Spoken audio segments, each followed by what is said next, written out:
Welcome to Adhikari Education and Technology, Higher Secondary Vocational Discipline Engineering and Technology, Group Automobile Technology এর course related topic নিয়ে শুরু করছি আজকের learning video class. শুরু করছি learning video class higher secondary vocational class 12 discipline engineering technology group automobile technology. তো আজকে লার্নিংয়ের বিষয় বা টপিক হলো ক্লাস 12 হায়ার সেকেন্ডারি ভোকেশনাল 2018 এফডিএমটির প্রশ্নোত্তর নিয়ে আলোচনার প্রথম পর্ব। তো প্রথমে আমরা প্রশ্নটা দেখে নিই। এখানে subject fundamentals of mechanical technology, full marks 50। 1 নম্বর প্রশ্ন এবং যে কোনো 5টি প্রশ্নের উত্তর দিতে হবে, অর্থাৎ মোট 6টা প্রশ্নের উত্তর দিতে হবে। এখানে প্রথম প্রশ্নে যেটা বলা হয়েছে তার আগে বলে নিই, এখানে আজকে আমি প্রথম পর্বে আলোচনা করব 1, 2, 3 এই 3টি প্রশ্নের উত্তর নিয়ে। তো একের এতে বলা আছে শূন্যস্থান পূরণ। শূন্যস্থান পূরণে এখানে যেটা বলা আছে, একের এখানে বলা আছে এসআই ইউনিট অনুযায়ী 1 bar dash newton per square millimetre সমান। আমরা জানি 1 বার সমান 10⁵ নিউটন পার স্কোয়ার মিটার। তার মানে এইখানে লিখতে হবে 10⁵। 10⁵ লিখলে হয়ে গেল। দ্বিতীয় প্রশ্ন, থার্মোডাইনামিক সিস্টেমে ড্যাশ হলো একটি এক্সটেন্সিভ ধর্মের উদাহরণ। তো এখানে এক্সটেন্সিভ ধর্মের উদাহরণে আমরা পাচ্ছি ভলিউম, তাহলে এখানে লিখতে হবে আয়তন। তৃতীয় প্রশ্ন, গ্যাস ধ্রুবক আর হলো স্পেসিফিক তাপ সিপি এবং সিভি এর ড্যাশের সমান। তো আমরা জানি আর is equal to CP minus CV, তাহলে এইখানে শূন্যস্থানে লিখতে হবে সিপি সিভির মধ্যে যে বিয়োগফলটা সিপি মাইনাস সিভি, সুতরাং এখানে লিখতে হবে বিয়োগফল। এবার পরের প্রশ্ন, কার্নোট সাইকেলে 2টি ড্যাশ এবং 2টি আইসোথার্মাল পদ্ধতি থাকে। তো আমরা জানি কার্নোট সাইকেলে 2টি অ্যাডিয়াবেটিক এবং 2টি আইসোথার্মাল পদ্ধতি থাকে। তো তাহলে এইখানে শূন্যস্থানে লিখতে হবে অ্যাডিয়াবেটিক। এবার পরের প্রশ্ন, ম্যানোমিটার তুলনামূলকভাবে ড্যাশ চাপের জন্য প্রযোজ্য। এখানে লিখতে হবে কম চাপের জন্য। 6 নম্বর, রেনল্ড নাম্বার 2000-এর কম হলে পাইপের মধ্যে ড্যাশ প্রবাহ হয়। আমরা জানি রেনল্ডস নাম্বারের মান 2000-এর নিচে হলে প্রবাহটি ল্যামিনার প্রবাহ, সুতরাং শূন্যস্থানে লিখতে হবে ল্যামিনার। এবার পরে বি পার্টে বলা আছে সত্য মিথ্যা অথবা ট্রু ফলস লিখতে হবে। তো এখানে একটা কথা না বললেই নয়, কারণ আমি অনেক দেখেছি এক্ষেত্রে কিছু বলতে কি বেশিরভাগ ছাত্রছাত্রী ভুল করে বসে। যেমন অনেকে টিক এবং ক্রস মার্ক দেয়, আবার অনেকে আবার হ্যাঁ না লিখে। তাহলে এখানে টিক ক্রস অথবা হ্যাঁ না লিখলে চলবে না, এখানে যা চাওয়া হয়েছে তাই লিখতে হবে। অর্থাৎ বাংলায় লিখলে সত্য অথবা মিথ্যা এবং ইংরেজিতে লিখতে হবে ট্রু অথবা ফলস। তো এখানে সত্য মিথ্যার উত্তরের প্রথম প্রশ্নটা হচ্ছে তাপগতিবিদ্যার প্রথম সূত্রটি ভরের সংরক্ষণ সূত্র নামে পরিচিত। উত্তরটা এখানে মিথ্যা হবে, কারণ তাপগতিবিদ্যার প্রথম সূত্রটি শক্তির সংরক্ষণ সূত্র বলে পরিচিত। 2 নম্বর, রেসিপ্রোকেটিং কম্প্রেশনে মেকানিক্যাল এফিসিয়েন্সি হলো ISP/BSP এর সমান। এখানে উত্তরটা মিথ্যা। রোটারি কম্প্রেসরে সাধারণত আইসোথার্মাল কম্প্রেসার ব্যবহৃত হয়। এখানেও উত্তরটি মিথ্যা। এবার 4 নম্বর প্রশ্নে বলা হয়েছে কন্টিনিউটি সমীকরণটি ভরের সংরক্ষণ সূত্রের উপর ভরের সূত্রের উপর গঠিত। উত্তর সত্য। 5 নম্বর, তাপমাত্রা বাড়লে এন্ট্রপি কমে। উত্তর মিথ্যা, কারণ তাপমাত্রা বাড়ার সাথে সাথে এন্ট্রপি বৃদ্ধি পায়। 6 নম্বর, বার্নৌলির সমীকরণ স্টেডি ফ্লোর জন্য প্রযোজ্য। উত্তর সঠিক, অর্থাৎ সত্য। এবার পরে প্রশ্নগুলো পড়ে নেই। 2 নম্বর প্রশ্ন বলা আছে এনটিপি ও এসটিপি বলতে কী বোঝো? 2 এ গেল। 2 বি, সংজ্ঞা লেখো এনথালপি এন্ট্রপি। 2 সি, সিপি সিবির মধ্যে সম্পর্কটি লেখো। এবার 3 নম্বর প্রশ্ন হচ্ছে, এতে বলা আছে তাপগতিবিদ্যার দ্বিতীয় সূত্রটি বিবৃত করো।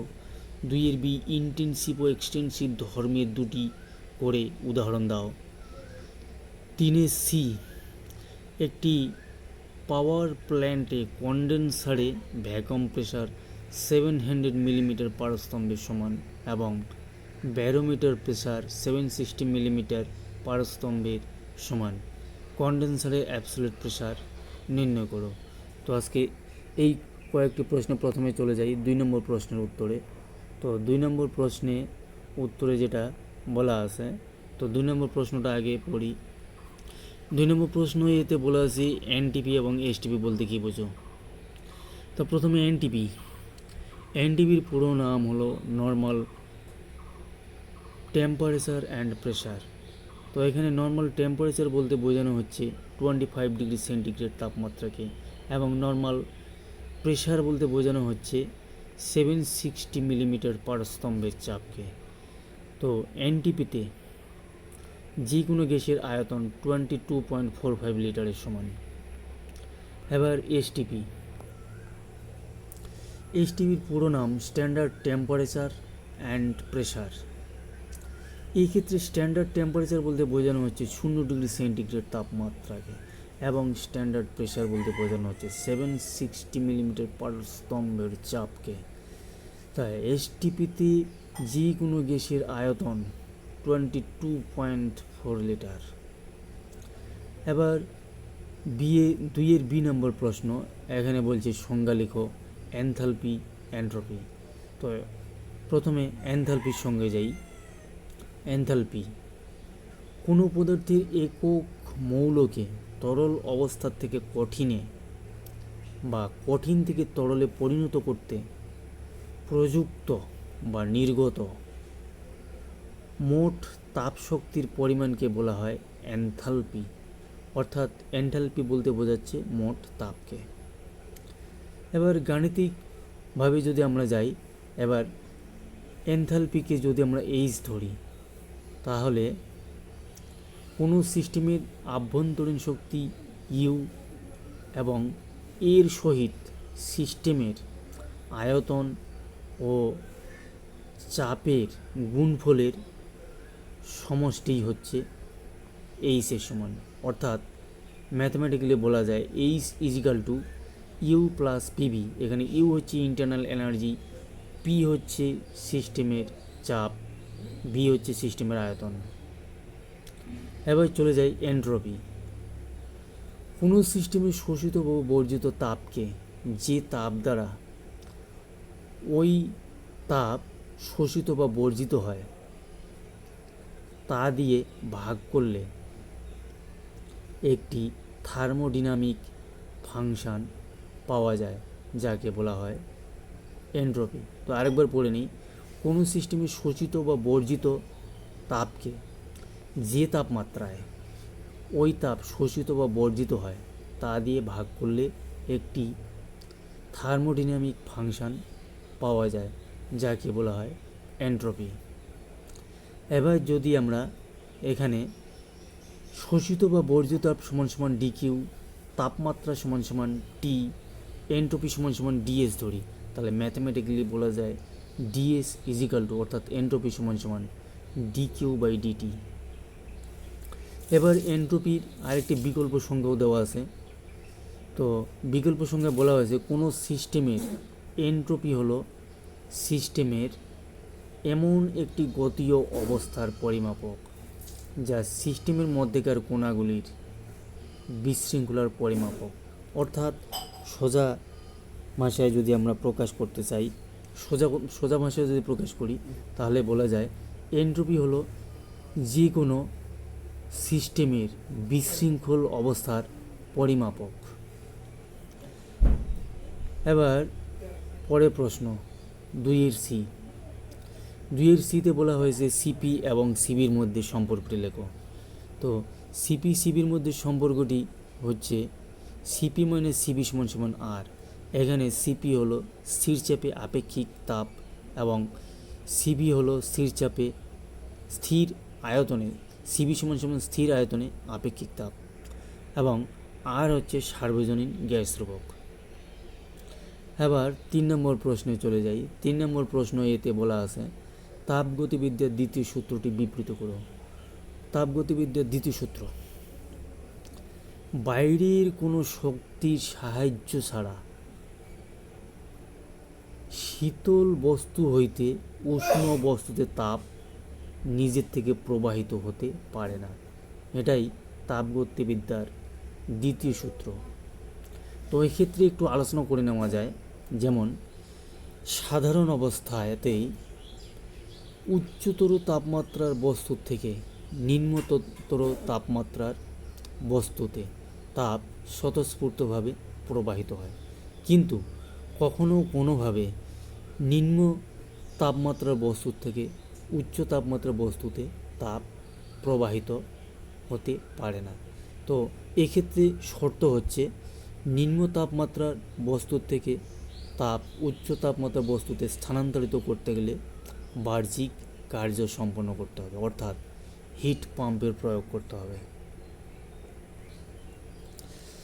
এবার ইন্টেনসিভ এবং 3 বি ইন্টেনসিভ এবং এক্সটেনসিভ ধর্মের 2টি করে উদাহরণ দাও।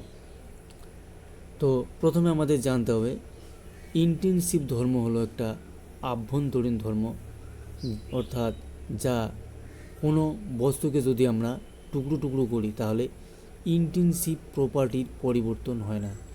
যেমন ইন্টেনসিভ প্রপার্টির উদাহরণ হলো টেম্পারেচার, ডেনসিটি, রিফ্র্যাক্টিভ ইন্ডেক্স।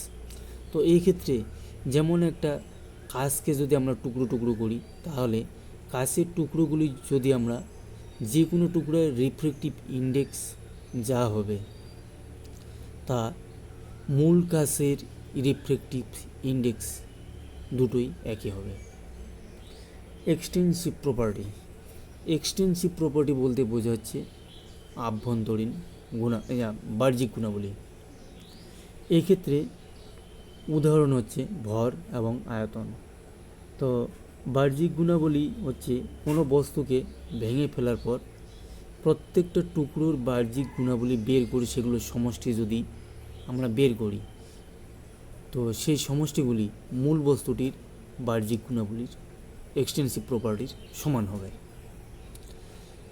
এবার যেমন ভর উদাহরণ দেওয়া আছে, যেমন একটা ইটকে ভেঙে যদি আমরা টুকরো টুকরো করি তাহলে প্রত্যেকটা টুকরোর ভর আলাদা করে বের করে যদি আমরা যোগ করি তাহলে সেই টুকরোগুলির মোট ভর মূল ইটের ভরের সমান হবে। এটাই হচ্ছে এক্সটেনসিভ প্রপার্টির উদাহরণ।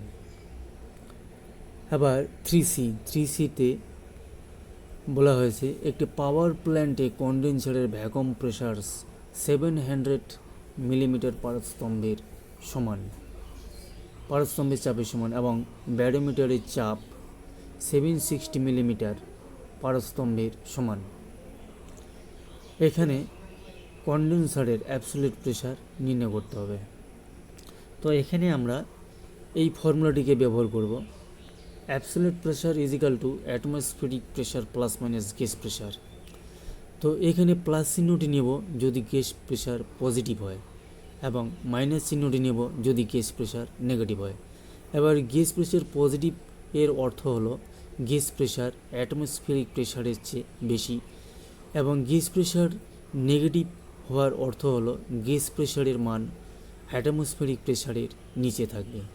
তো এখানে অঙ্কটায় যেটা বলা আছে, যেহেতু ভ্যাকুয়াম গ্যাস ব্যবহার করা হয়েছে, ভ্যাকুয়াম প্রেসার রিডিং নেওয়া হয়েছে, তাহলে এক্ষেত্রে নেগেটিভ চিহ্নটি আমরা নেব, অর্থাৎ এখানে আমরা অ্যাবসোলিউট প্রেসার সমান পাবো 760 - 700 মিলিমিটার পারস্তম্ভের চাপ এখানে সমান সমান পাচ্ছি 60 মিলিমিটার পারস্তম্ভের চাপ, অর্থাৎ এখানে অ্যাবসোলিউট চাপ পরম চাপ পেলাম 60 মিলিমিটার পারস্তম্ভের চাপ।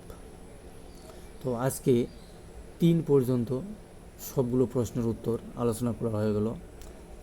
তাহলে আজকের প্রশ্নোত্তর আলোচনার প্রথম পর্ব এখানেই সমাপ্ত। সকলকে ধন্যবাদ।